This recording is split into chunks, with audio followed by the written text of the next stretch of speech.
আসসালামু আলাইকুম। আলহামদুলিল্লাহ আমাদের শেডের যে দৈনন্দিন কাজ থাকে তার ভেতরে মেইন একটি কাজ হলো দৈনিক আমাদেরকে জমি থেকে ঘাস নিয়ে আসতে হয়।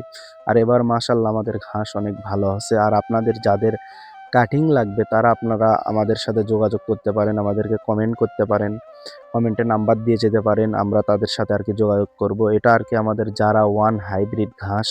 ঘাসটা অনেক ভালো। আর এই মেশিনটি আমরা ৳৩৫০ দিয়ে ক্রয় করেছি। আর এই মেশিনটা যে এত কার্যকরী সেটা আমরা বাসায় নিয়ে এসে আরকি বুঝতে পারতেছি। আমরা আগে দা দিয়ে কোপায়, কোপায় আরকি ঘাস কাটতাম।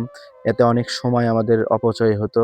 এখন আরকি অত সময় লাগে না। অল্প সময়ে আমাদের ঘাস কাটাটা হয়ে যায়। আর ঘাস ছাড়া গরু পালন করা এক ধরনের বোকামি। এটা সবাই জানে। গরু হালকা পাতলা যারা মানে এলাকার আশেপাশে যারা পালে হালকা পাতলা সবাই গরু পালে। আপনারা তাদের সাথে পরামর্শ করবেন। আরো ভেটেরিনারি কোর্স আছে।